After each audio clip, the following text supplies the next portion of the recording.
السلام علیکم اسٹوڈنٹس، کیا حال ہیں؟ اللہ سے دعا گو ہوں کہ اللہ ہم سب کو اپنی حفظ و امان میں رکھے۔ آج ہم نے سیکنڈ ایئر کا سب سے پہلا ٹاپک کھیلوں کی افادیت کے بارے میں پڑھنا ہے کہ یہ کھیلنے ہماری زندگی میں کیوں ضروری ہیں اور ان کے کیا فائدے ہیں۔ کھیلوں کی اہمیت کو یوں تو ہر دور میں تسلیم کیا جاتا رہا ہے، لیکن موجودہ دور میں اس کی اہمیت اور افادیت اور بھی زیادہ ہوگی۔ کس وجہ سے؟ کیونکہ اس دور میں سائنسی ایجادات نے انسان کو اس قدر آسائشیں فراہم کی ہیں جس سے جسمانی محنت و مشقت میں روز بروز کمی ہوتی جا رہی ہے۔ آپ لوگوں کو پتہ ہی ہے کہ آج جو ہے انسان زیادہ تر کام جو ہے وہ خود کار مشینوں سے کرتے ہیں۔ ان تمام ایجادات نے انسان کو سست اور کاہل بنا دیا ہے۔ اس کی وجہ سے جسم کے تمام اعضاء کی کارکردگی متاثر ہو رہی ہے۔ حرکت زندگی کا دوسرا نام ہے اور کھیل حرکت کی بہترین صورت ہے۔ کھیل ہماگیر اور عالمگیر ہے۔ جہاں جہاں زندگی جلوہ گر ہے وہاں کھیل کسی نہ کسی صورت یا روپ میں موجود ہے۔ کھیل ہماری زندگی کا لازمی حصہ ہے۔ آپ کو پتہ ہے کہ کھیلوں کی کیوں ضرورت ہے؟ اس وجہ سے کہ ہمارا جسم جو ہے وہ مشینوں کے کام کرنے کی وجہ سے سست اور کاہل ہوتا جا رہا ہے۔ آپ کو پتہ ہے پہلے دور میں انسان میلوں پیدل چلا کرتا تھا۔ اس وقت یہ اتنی بائکس، گاڑیاں اور موٹر سائیکل وغیرہ نہیں ہوتے تھے، رکشے نہیں ہوتے تھے۔ لوگ جو ہیں وہ گھنٹوں جو ہیں وہ پیدل چلا کرتے تھے۔ لیکن آج کیا ہے کہ ہم لوگ تھوڑی سی جگہ پہ ہم نے جانا ہو تو ہم کیا کرتے ہیں کہ رکشہ ہونا چاہیے یا بائک پہ ہم بیٹھے ہوں یا گاڑیاں ہم استعمال کریں، جس سے کیا ہے کہ حرکت جو ہے وہ رک گئی ہے، ہمارا جسم حرکت نہیں کرتا۔ اس وجہ سے ہمارے لیے ضروری ہے کہ ہم کوئی نہ کوئی گیم کھیلیں، کوئی نہ کوئی ایکٹیویٹی کریں، کوئی نہ کوئی سرگرمی کریں جس سے ہمارا جسم جو ہے وہ مسلسل حرکت کرتا رہے۔ ہماری زندگی کے لیے بہت ضروری ہے کہ اعصاب اور عضلات میں ہم آہنگی پیدا ہو، اور یہ اعصاب اور عضلات میں ہم آہنگی کیسے پیدا ہوتی ہے؟ حرکت کی بدولت۔ ہمارا جسم جب تک حرکت نہیں کرے گا ہمارا ذہن کام نہیں کرے گا۔ ہمارے اعصاب اور عضلات کا مضبوط ہونا بہت ضروری ہے اور ان میں ہم آہنگی ہونا بہت ضروری ہے۔ ہمارا جسم حرکت کرے گا، ہمارا جسم مضبوط ہوگا تو ہمارا ذہن مضبوط ہوگا، اور پھر ہی ہمارے اعصاب اور عضلات میں ہم آہنگی ہوگی۔ اعصاب جو ہیں وہ عضلات کو پیغامات بھیجتے ہیں۔ کوئی بھی ہم نے کام کرنا ہو، ایون کہ ہم لوگوں نے کوئی بک ہی اٹھانی ہو، تو ہمارا جو ذہن ہے، ہمارے جو اعصاب ہیں وہ ہمارے جسم میں موجود عضلات کو پیغامات بھیجتے ہیں کہ یہ کام کریں، اور ہمارا جو جسم پھر حرکت کرتا ہے۔ تو ان دونوں کی اعصاب اور عضلات میں ہم آہنگی پیدا کرنے کے لیے ضروری ہے کہ ہمارا جسم جو ہے کوئی نہ کوئی ایکٹیویٹی کرتا رہے، کوئی نہ کوئی حرکت کرتا رہے، کام کرتا رہے، جس سے ہمارے عضلات مضبوط ہوں اور ہمارے اعصاب مضبوط ہوں۔ صحت مند جسم جو ہے وہ زندگی کو آسان اور یقینی بنا دیتا ہے، اور کھیل جو ہیں ہماری کردار سازی کرتے ہیں، اور کھیلوں کے میدان کردار سازی کی بہترین تربیت گاہ ہیں۔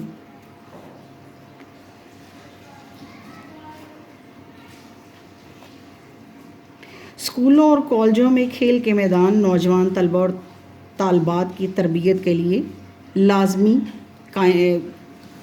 قائم کرنے ضروری ہیں۔ ماہرین تعلیم جسمانی نے کھیلوں کی افادیت کے پیش نظر انہیں نظام تعلیم کا ایک اہم جزو قرار دیا ہے۔ سائنسی دور میں کوئی ایسا تعلیمی ادارہ نہیں جہاں کھیلوں کا انتظام اور سہولتیں فراہم نہ کی گئی ہوں۔ اسکولوں اور کالجوں میں کھیلوں کی برکتیں ہی ہیں کہ طلبہ میں قوت برداشت، انصاف اور اخلاقی خوبیاں پیدا ہوتی ہیں۔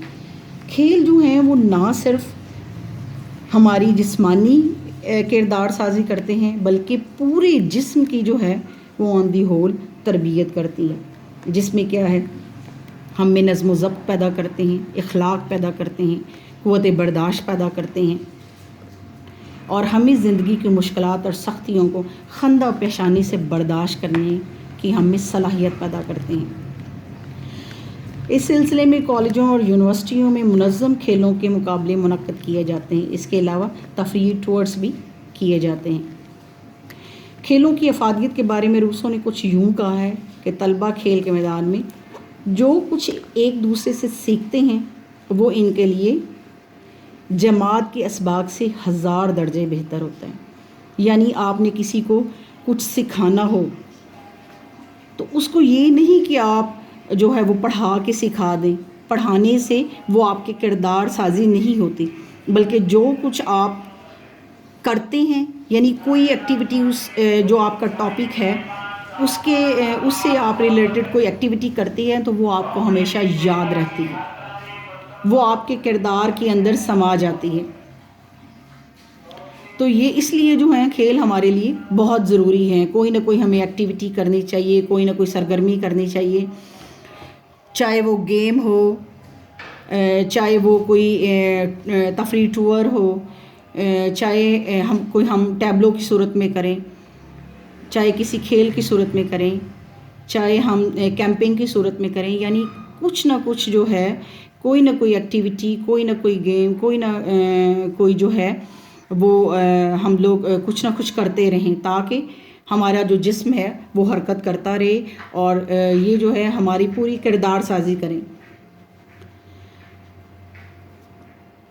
مختلف رائٹرز نے کھیلوں کی جو تعریفیں کی ہیں وہ مختلف اپنے انداز میں کی ہیں، جیسے مسٹر گٹس اس کے بارے میں لکھتے ہیں کھیلوں کی افادیت کے بارے میں کہ کھیل جسم اور دماغ کی فطری ورزش ہے۔ یعنی کیا ہے کہ کھیل جو ہیں ہمارے جسم اور دماغ کی قدرتی طور پر ایک ورزش ہے، یعنی خود بخود ہی جو ہیں کھیل ہمارے جسم اور دماغ دونوں کی ورزش کرتے ہیں، کردار سازی کرتے ہیں۔ مسٹر سٹرن کہتے ہیں کہ کھیل رضاکارانہ اور خود کفیل سرگرمی کا نام ہے۔